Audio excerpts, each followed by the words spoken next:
10 ವರ್ಷಗಳ ಬಳಿಕ ಭಾರತ ಆಸ್ಟ್ರೇಲಿಯಾ ವಿರುದ್ಧ ಬಾರ್ಡರ್ ಗವಾಸ್ಕರ್ ಟ್ರೋಫಿ ಸರಣಿಯನ್ನ ಸೋತಿದೆ. ಈ ಸೋಲಿಗೆ ಪ್ರಮುಖ ಕಾರಣವೇ ಟೀಂ ಇಂಡಿಯಾ ಬ್ಯಾಟರ್ಗಳ ಫ್ಲಾಪ್ ಶೋ. ನಿಜ ಹೇಳಬೇಕು ಅಂದ್ರೆ ಇಲ್ಲಿ ಆಟಗಾರರ ತಪ್ಪಿಗಿಂತ ಬಿಸಿಸಿಐ ಮಾಡಿದ ಎಡವಟ್ಟೆ ಜಾಸ್ತಿ ಇದೆ. ಸ್ಟಾರ್ಡಮ್ ಅಂತ ಫ್ರೀ ಬಿಟ್ಟು ಇವತ್ತು ತನ್ನ ಮರ್ಯಾದೆಯನ್ನ ತಾನೇ ಕಳ್ಕೊಂಡಿದೆ. ಅದೆಲ್ಲಕ್ಕಿಂತ ಹೆಚ್ಚಾಗಿ ಹಿಂದಿನ ಆಟಗಾರರಿಗೆ ಇದ್ದಂಥ ಶ್ರದ್ಧೆ ಈಗಿನವರಲ್ಲಿ ಇಲ್ಲ. ಅದು ಹೇಗೆ? ಬಿಸಿಸಿಐ ಸೆಲೆಕ್ಷನ್ ಕಮಿಟಿ ಮಾಡಿದ ಮಿಸ್ಟೇಕ್ಸ್ ಏನು? ಎಚ್ಚರಿಕೆ ಕೊಟ್ಟು ಕೂಡ ಎಡಬಿದ್ದೆಲ್ಲಿ?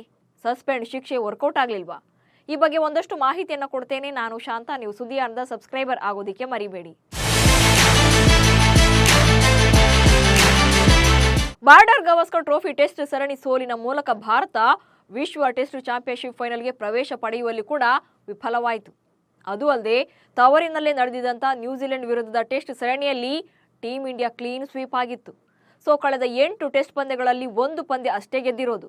ಹಾಗೆ 1 ಪಂದ್ಯ ಡ್ರಾನಲ್ಲಿ ಅಂತ್ಯ ಕಂಡಿತ್ತು.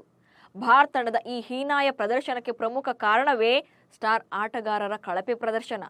ಈ ಸ್ಟಾರ್ ಬ್ಯಾಟರ್ಗಳ ಫ್ಲಾಪ್ ಶೋಗೆ ಕಾರಣವೇ ಟೀಂ ಇಂಡಿಯಾ ಮ್ಯಾನೇಜ್ಮೆಂಟ್. ಅದು ಹೇಗೆ ಅನ್ನೋದನ್ನ ಹೇಳ್ತೇನೆ ನೋಡಿ.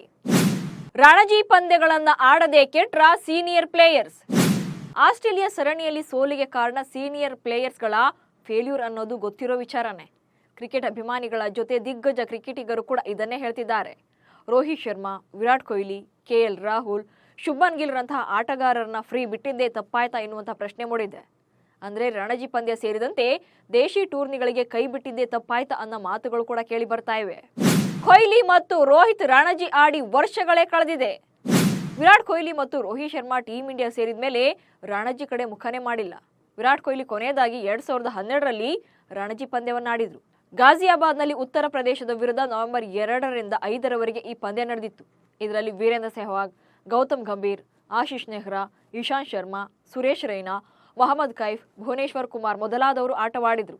ಬಟ್ ಅದಾದ್ಮೇಲೆ ವಿರಾಟ್ ಕೊಹ್ಲಿ ರಣಜಿ ಪಂದ್ಯಗಳನ್ನು ಆಡಿಯೇ ಇಲ್ಲ. ಬಿಸಿಸಿಐ ಕೂಡ ಆಡುವಂತೆ ತಾಕೀತು ಕೂಡ ಮಾಡಿಲ್ಲ.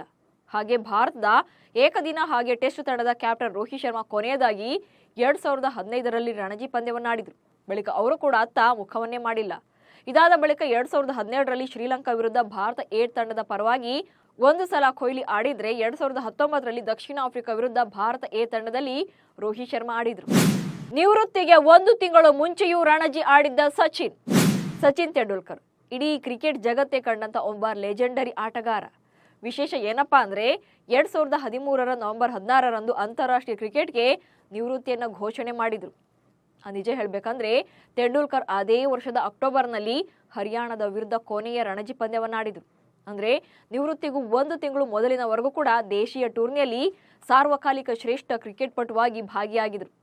ಅಲ್ಲದೆ ಈಗಿನ ಯಾವ ಪ್ಲೇಯರ್ಗೂ ಕೂಡ ಡೊಮೆಸ್ಟಿಕ್ ಕ್ರಿಕೆಟ್ನಲ್ಲಿ ಆಸಕ್ತಿಯೇ ಇಲ್ಲ.